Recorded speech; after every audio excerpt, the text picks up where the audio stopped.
Olá pessoal, estamos aqui para mais uma videoaula. Hoje iremos falar sobre as formas normais. Nas formas normais, são algumas regras que nós já aprendemos a fazê-las durante o processo da disciplina de banco de dados. A gente vê algumas regras como não ter valores duplicados em uma coluna, evitar repetição. Isso são regras que viram naturais quando a gente está modelando o banco de dados. Mas o que eu quero ver com vocês agora é dar nome a essas regras. O processo, são as formas normais, certo? Acompanhe comigo então, vamos lá. Bom, nós vamos ver que as formas normais são 5, mas na prática são utilizadas a primeira, segunda e terceira. Vamos acompanhar. Esse conceito de formas normais, mais especificamente sobre normalização, ele foi introduzido por Coode em 1970. E por que ele fez isso? O objetivo dele era evitar problemas provocados por falha no projeto do banco de dados. Veja bem que nós estamos falando de um modelo relacional onde o banco garante muita coisa para a gente. Mas ele só consegue garantir se nós fizermos um modelo conceitual, nós pegamos o nosso modelo descritivo, fizemos um modelo conceitual apropriado. Nesse modelo conceitual ele vai descendo os níveis até chegar no nível físico. Então, durante esse processo, o Coode pensou como a gente poderia evitar problemas. Tá? E esses problemas surgiam principalmente porque ocorria mistura de assuntos em tabelas. Uma tabela, uma relação, ela acabava tendo mais de um assunto. Isso é muito comum nas planilhas, mas quando a gente vem para o banco de dados, a gente quer evitar aplicações, evitar duplicações, isso é um problema. Tá? Então, com as formas normais, nós vamos ver como reduzir esse problema, como reduzir essas inconsistências nos dados e estrutura de dados. Para fazer essa normalização, a gente vai aplicar regras sobre as entidades do banco de dados. Quem são as entidades do banco de dados? As nossas relações. Tá? São 5 formas normais, mas na prática o que é cobrado de todos é conhecimento de 3. Primeira, segunda e terceira forma normal. Nós iremos ver nas aulas de hoje. O processo de fazer a normalização é simplificar os atributos das tabelas. É pegar uma sequência de passos que vão refinando, vão melhorando cada vez mais o modelo. Isso não é feito de uma vez. Você pega uma relação, olha para ela, melhora ela, depois vai para outra e aos poucos. Certo? E como consequência, isso gera estabilidade no modelo. O modelo passa a ser estável, ou seja, não ter problemas. Segue comigo. Aqui nós vamos ver uma relação de quem não sabe mexer com banco de dados. Tá? Chama aluno-matrícula, e ela tem nome, vamos ver aqui, acompanha comigo, tem nome, número da matrícula, data de nascimento, série, nome do pai e nome da mãe. Lembra que isso aqui vai virar colunas e ela não tem preenchido os valores. O primeiro problema que nós vamos encontrar aqui é que pode ocorrer erro de digitação, ou cada nome sendo digitado de uma forma diferente. Eu tenho o nome do pai e da mãe e tenho o nome do aluno. Mas o que acontece se o pai e a mãe têm mais de um filho naquela escola? Eu vou ter que duplicar essa informação. E ao duplicar essa informação, eu posso incorrer em inconsistência, porque eu posso digitar o nome do pai e da mãe diferente para um filho e digitar diferente para outro filho. Então isso vai dar problema no banco, vai ficar inconsistente, que é o que a gente não quer. E outro problema muito sério aqui é a mistura de assuntos. Tá? Nesse modelo, eu estou falando primeiro de dados pessoais do aluno, e estou falando também de dados da matrícula do aluno. Os dados pessoais é o nome do pai e o nome dele. E a matrícula é qual foi a série que ele se matriculou e qual é o número de matrícula. Então são assuntos diferentes na mesma relação, isso não pode. Tá? E a terceira coisa que nós vamos ver aqui também é a questão de atributos que podem repetir, grupos de repetição. Falamos agora que é o caso desses valores do nome do pai e nome da mãe ficar repetido. E uma outra coisa que nós vamos ter aqui, que também gera grupo de repetição, é a situação que é o seguinte: o aluno fez matrícula no primeiro ano. No segundo ano ele vai fazer matrícula de novo. O que vai acontecer? Eu vou ter que digitar o nome de novo, digitar a data de nascimento de novo, digitar o nome do pai, o nome da mãe de novo. Então vai ter 2 vezes, na série 1 e na série 2, os mesmos dados, duplicação de dados. Tá? Então isso aqui essa relação é a relação perfeita para poder mostrar que não está tudo errado. Está um monte de assunto misturado e não devia estar na mesma relação. Vamos acompanhar comigo a sequência. Então o que eu vou fazer para poder evitar esse problema? Nós vamos fazer um processo de normalização. Isso deve ser aplicado em uma relação por vez. Eu não vou fazer a normalização de todo o MER de uma vez, de todo o EMER de uma vez. Vou pegar uma relação, um conjunto, trabalho com ela, melhoro ela. Dei por satisfeito, passo para a próxima. Tá? Então, durante o processo de normalização, nós vamos obtendo quebras. Relações vão ter que ser divididas em 2 para poder evitar repetição. Isso a gente vai gerar, como consequência, novas relações. No momento em que o sistema estiver satisfatório do ponto de vista do analista do banco de dados, este processo iterativo é interrompido. Tá? Então, a gente começa a trabalhar, ver como é que está o modelo, faz ajustes, e quando esses ajustes estiverem no nível satisfatório para quem está modelando, a gente para de fazer o ajuste e chega ao final. Okay? Na sequência, chegamos na primeira forma normal. Tá? A primeira forma normal, para dizer que uma relação está na primeira forma normal, essa relação não pode ter grupo de repetições. Tá?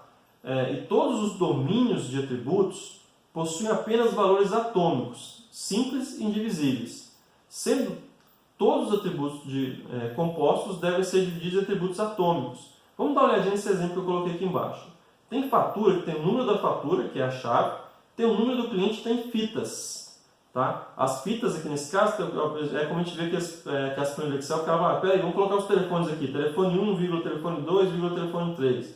Neste exemplo aqui, a planilha do Excel do cara tem o número da fatura, o número do cliente e a lista dos produtos que ele comprou daquela fatura, separado por vírgula, outro por ponto. Sabe qual que é o problema sério disso aqui? É que depende de quem alimenta o banco. Se um resolve colocar ponto e vírgula, outro resolve pôr ponto, outro resolve colocar jogo da velha ou a hashtag, que vocês usam muito agora, né? Vai ter problema. Para resolver essa situação, então nós devemos quebrar essa relação em duas ou mais. Veja bem, só que a gente não faz tudo de uma vez. A gente olha primeiro aquilo que a gente identificou de cara e resolve esse problema. Então, nesse caso, nós vimos que o primeiro problema sério aqui era a repetição de valores em um único atributo. Então, eu peguei isso aqui e transformei em uma relação, a relação locação. E eu transpus a chave, o número da fatura, que foi criada uma entidade chamada fatura, que só tem a chave simples dela e o número do cliente. E esse número da fatura vai ser transposto para locação e vou ter o número da fita. Agora eu vou ter para cada fita nessa locação uma linha na relação locação. Não vai ter mais de um valor por atributo. Continuando. Aqui nós vamos ver aquele exemplo da aluno matrícula, como é que eu resolvo ele. A resolução mais simples que nós temos aqui é criar uma relação para os pais, primeira situação, lembra que é feito por etapas? Então a primeira coisa que eu vi é que esse nome de pai e nome de mãe vai se repetir muitas vezes. Então eu devo tirar essa duplicação. Então cria uma relação para ela. E os outros eu mantenho os outros atributos. Então ficou lá o ID dos filhos, cria uma chave nova, o nome do aluno, o número da matrícula, data de nascimento, etc. E pais e depais aqui, que é a transposição de chave desse relacionamento para cá. Tá? Então eu sei aqui que o ID do pai vai ser colocado uma vez só. Então se eu tenho vários filhos na mesma escola, esse ID vai permitir que não tenha duplicação mais dos pais. Peraí, pessoal, mas aqui ainda está a coisa errada. Esses filhos têm dois assuntos misturados. Você vê que tem o número da matrícula e série, que não fazem parte do filho, e sim da matrícula. Então o que a gente faz? Tem que pegar isso aqui e fazer mais refinamento. Mas isso aqui foi esse exemplo, eu vou deixar por aqui e vamos passar para frente. E agora a segunda forma normal. Tá? A primeira forma normal, nós vimos lá, tem que ter atributos únicos, sem grupo de repetição. Na segunda forma normal, nós vamos tratar principalmente de entidades que têm chave composta, tá? Ou seja, duas colunas como chave primária ou mais. Nessa situação, a chave primária é composta por mais de uma coluna, e para que esteja na segunda forma normal, todas as colunas que fazem parte dessa tabela devem depender de toda a chave primária. Tá? Exemplo aqui, eu tenho o número da fita, o número do ator, título e nome do ator. O título faz parte da fita, certo? Ou seja, o título é da fita. E o nome do ator, quem que está associado com o número do ator? Ou seja, o título só está associado com uma parte da chave primária, o nome só está associado com uma parte da chave primária.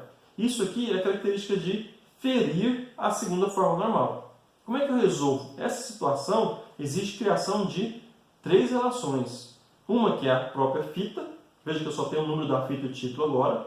Uma outra que é ator, que tem o número do ator e o nome do ator. E eu tenho agora alguém que liga as duas. Está chamando aqui de ator fita, certo? Mas poderia ser também elenco, onde eu vou ter agora o ID da fita e o ID do autor. Se você reparar agora nesse resultado aqui, eu não tenho mais repetições e não tenho dependências de parte da chave, porque eu peguei aquela chave composta e transformei aqui em chave simples e chave simples. E nesse ator fita só tem agora as chaves estrangeiras, que também fazem parte da chave, ou seja, os dois atributos dependem da chave primária, que são eles mesmos. Continuando. Aqui vamos ver outro exemplo de normalização porque estava ferindo a segunda forma normal e foi resolvido. Tá? A regra básica disso que nós temos que fazer quando tem segunda forma normal é se alguma coluna depende somente de parte da chave composta, essa coluna deve pertencer a outra tabela. Eu devo criar outra tabela e resolver essa situação. Tá? Então aqui eu tenho curso avaliação, onde eu tenho o número da matrícula, o código do curso. Avaliação, descrição do curso. A chave primeira aqui é composta, que é o número da matrícula e o código do curso, e a avaliação para ver que esse aluno fez nesse curso. O problema aqui é que o curso, a descrição do curso está dentro dessa relação.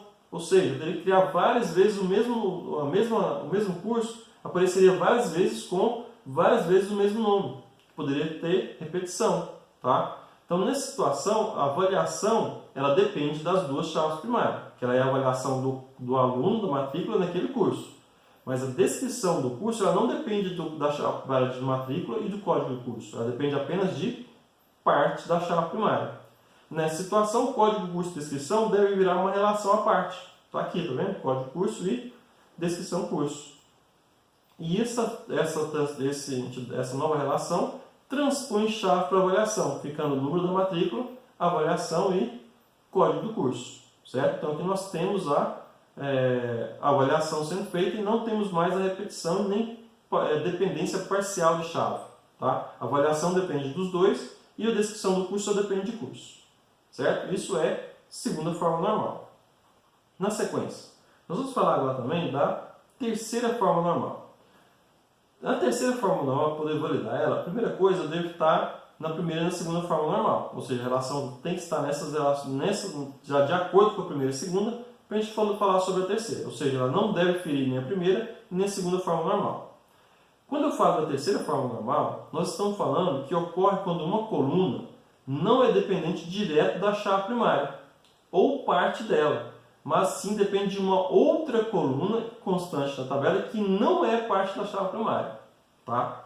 Então, nessa situação, deve verificar se existe uma coluna que não dependerá diretamente da chave. A gente tem que tirar essa coluna, criando uma nova relação que conterá esse grupo de colunas. Preste atenção no exemplo, o exemplo é bem interessante e muito esclarecedor, gente. Nós temos aqui fita que tem o número da fita, tem o título, tem a categoria e tem preço. Peraí, professor, parece que não tem nenhum grupo de repetição aqui, a categoria é do número da fita, e é daquele título, e o preço é desse título também. Só que vocês não estão acostumados com locadora, né? Não vão conhecer mais sobre isso, mas em uma locadora, o preço de uma fita ou de um DVD, vamos pôr um modelo para vocês, de um Blu-ray, ele não é do título, o preço não está associado ao título daquele Blu-ray. O preço está associado à categoria daquele Blu-ray. O que seria categoria? É lançamento, é um Blu-ray normal, é um Blu-ray especial. Então, o preço é ligado à categoria e não à fita em si, não ao número da fita. Tá? Então, nessa situação, eu devo separar esse preço da fita para informação apropriada. Então, nesse caso, olha que nós temos uma entidade que tem preço, tem o código da categoria e tem o preço associado a essa categoria. Tá? E a fita ficou com o número da fita, o título e categoria, sendo que a categoria é chave estrangeira, para poder eu saber depois qual é a categoria dessa fita e, sabendo a categoria, saber qual é o preço. Tá? Isso é uma normalização muito comum de ser feita quando a gente não está fazendo o modelo conceitual e ainda não conseguiu perceber isso e chegou no modelo relacional. Então a gente percebe essa associação, quando a gente vai aplicar as formas normais, que tem uma coluna que não depende da chave primária, mas de uma coluna qualquer dessa relação. Continuando. Vamos fazer aqui, então, colocar na terceira forma normal esse funcionário cargo. Tá? Funcionário cargo, essa relação, nós temos uma relação com uma chave simples, nome do funcionário, código do cargo e descrição do cargo. Olha aqui de novo. Descrição do cargo não está associada ao número da matrícula do funcionário. Está associada apenas ao código do cargo. Então eu tenho que tirar a descrição do cargo dessa relação e levar para outra. Olha como é que ficou. Criou-se a relação cargo, que tem o código do cargo e a descrição. A relação funcionário, que tem o número da matrícula, o nome do funcionário e, olha aqui, a chave estrangeira do código do cargo. Tá? Então, esse tipo de situação, quando a gente começa a modelar banco de dados, não é muito pouco comum. Porque a gente já sabe que não deve ter desse jeito e sim dessa outra forma. Então a gente acaba fazendo correto. Tá? Mas quando a gente termina de fazer o nosso mapeamento para o MR, é bom que a gente olhe para as três formas normais e olhe para nossas relações uma por uma. verificando se ela está dentro das 3 formas normais. Tá? Prosseguindo. Vamos fechando, quase finalizando essa parte, vamos ver que tem uma pequena dificuldade em saber quando está na segunda e terceira forma normal. Tá? Essa dificuldade é muito simples de ser resolvida. Primeiro, segunda forma normal, a gente, para verificar se está tudo ok, ela é verificada em entidades que têm chave composta, porque ela diz que todos os atributos devem estar ligados a toda a chave composta, e não só uma coluna. Diferente da terceira forma normal. Na terceira forma normal, eu estou associando um atributo não à chave primária, mas a outro atributo dessa relação. Tá? Em geral, via de regra, a terceira forma normal ocorre com chave simples, mas também pode ocorrer com chave composta se tiver um atributo que não depende de nenhuma das colunas da chave primária. Okay? Continuando, nós vimos que o processo de normalização ele é executado em refinamentos do modelo de dados, ou seja, eu vou fazendo por etapas. Refino uma etapa, refino uma parte do modelo, refino outra e vou chegar à conclusão, um modelo mais estável. E ao aplicar as regras de normalização, nós iremos obter um número maior de tabelas. Tomar cuidado, a gente não deve sair normalizando tudo, a não ser que seja realmente necessário. Porque se eu tiver muitas relações, eu posso não ter mais o problema de redundância e inconsistência, mas ter um grande número de relações que pode ter problemas de performance. Tá? Então, cuidado que o excesso de normalização também pode reduzir a performance do banco de dados. Essa terceira forma normal que nós acabamos de ver, vou dar uma voltadinha para falar sobre ela aqui, ela é comum a gente encontrar quando nós temos atributos que vão ser utilizados para poder fazer alguma estatística. Tá? Um exemplo comum de um atributo que normalmente é normalizado é o caso de cidade. Se você olhar a cidade vai aparecer várias vezes. Se você colocar, por exemplo, Anápolis, onde a gente está aqui gravando essas aulas, pode ter Anápolis, pode ter ANS, pode ter APS. Então, se eu deixar esse campo texto livre para as pessoas digitarem, eu vou ter problema de consistência. Tá? E a mesma informação, e essa informação não depende dos atributos, por exemplo, da pessoa. Então, esse atributo deve ser transformado em uma relação auxiliar. Tá? Isso é um processo de normalização também. Ok. Vamos ver agora, para a gente finalizando já, algumas dicas para um bom projeto de banco de dados. Para a gente não ter problemas com o modelo depois que estiver em produção.